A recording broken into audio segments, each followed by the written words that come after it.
All right, next in our questioning is going to be Senator Ricketts, and then it'll be Senator Cardin. Senator Ricketts, please. Thank you very much, Chairman Carper. I appreciate it. And Secretary Connor, thank you very much for being here, and General Spellman. General Spellman, I'm going to focus my remarks on the Army Corps. I was previously the governor of Nebraska, so I've got a fair amount of experience with specifically the Omaha district of the Army Corps. And I'll start by complimenting Colonel Himes, who's currently the person in charge there, and Colonel Hudson before him, for their efforts to reach out and have a good relationship with the state of Nebraska with regard to communication and so forth. However, my overall experience with the Army Corps is poor. And there's a lot of things I'd love to have the time to talk to you about. We got limited time, so I'm going to focus on one. First of all, at some point, I hope we do have an opportunity to talk about the Army Corps' management of the Missouri River, how they make determinations of how much storage they're keeping upstream and water flows and so forth. But today, I'm going to focus on one of the issues that is also very important, which Ranking Member Capito talked about, which is permitting reform. So I'm going to share with you some of my experiences that I had. First of all, one of the things that our local natural resource district was trying to do, because they're responsible for flood control, is raise the levees around Offutt Air Force Base. I'm sure you're familiar with Offutt Air Force Base is the site of Strategic Command that controls our nuclear forces. It's very important. 55th Wing as well. It took the Army Corps of Engineers 6 years to get a permit to raise the levees around Offutt Air Force Base. It came just as construction was supposed to start in March of so it would have allowed for construction to start in the spring of 2019. 2019 was also the year that we had historic flooding in Nebraska, the most widespread flooding in our state's history. Now, the reason they were trying to raise levees is because they knew from previous experience that the water was going to raise and they needed to raise those levees. The flooding that happened in 2019 covered the airstrip, damaged dozens of buildings, and cost the taxpayers of this country nearly $1 billion. If the Army Corps had delivered the permit in just 4 years, that could have been avoided. But it took 6 years. And that's not the only example of that. We'll get back to this one as well, but our 616-613 took 7 years to get a permit. I want to talk about that maybe in a little bit later. Another example of permitting where we didn't have good communication or didn't get good explanation is Highway 275. It's a 2-lane highway. We're expanding to a 4-lane highway. And the Army Corps of Engineers insisted on a full-blown environmental impact study instead of an environmental assessment.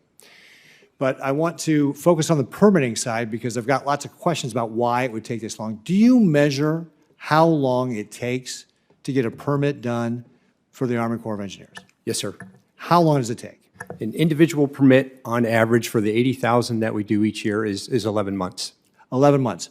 Did you do a review of why it took 6 years to get a permit for those levees around Offutt Air Force Base? Sir, I don't know all the history behind those 6 years. I can So do that when you research. I don't have know. a project that is such an outlier, if you say it's 11 months and one happens in 6 years, you don't have a process to go back and say, hey, what happened here? Why is it taking so long? I don't have that information today. Well, I would encourage you to put controls in place to do that. We did a lot of permitting reform when I was governor of Nebraska to be able to take time, to reduce the time it takes for us to be able to issue permits to the state.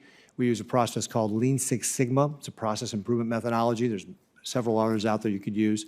But that is a way that helps you process map so that you can reduce duplicative steps. To me, again, based upon my experience with Colonel Himes and Colonel Hudson, you've got a systematic problem because you've got good people there, and maybe it's only my experience in the Omaha district, but we have a problem there. So, for example, I'm going to go back to the R616, 613 levy, and it taking 7 years to get that permit. Again, another outlier. I presume you don't have any specific knowledge of that, but it cost $6 million to get that permit for the Natural Resource District. The total project cost was $45 million, was what it was projected. Do you believe it should cost 13% of a project to get your permit? Sir, I don't know the details here and what modeling requirements were necessary. I don't know the details of your question. But do you think permitting should take up 13% of the cost of a project? I don't have the data behind this, sir. I'd love to follow up with you once I know more. So you don't have a ballpark on what you think permitting should cost as an overall project? I don't hear this morning, not for this particular project. Well, I'm not, just in general. I'm just saying in general. Do you have, like, how much should a permit cost? Like, what percentage of a project should a permit be? Sir, I don't have that figure here. Okay, well, General, I think that that's part of the problem you've got is that you don't think about the overall scope of what you should be doing to provide service to the taxpayers here. I strongly encourage you because we do need to have permitting reform here. We can streamline these processes without sacrificing any sort of quality here. But to me, there is no reason why it should take 6 or 7 years to issue a permit to districts. Another area is maintenance. It's taking 2 years to get maintenance permits. So that's something that should be done on an annual basis, but you can't do maintenance annually if it's taking 2 years. So my time has expired here, Colonel, or General. Maybe I'll have an opportunity to have another round of questions here, maybe not. But this is why I think it's so important that we look at looking at permitting reform, looking at our processes, seeing how we can streamline them so we can turn these things around in a better time frame because it will be important to preventing damage and also save taxpayers money. Thank you, Mr. Chairman.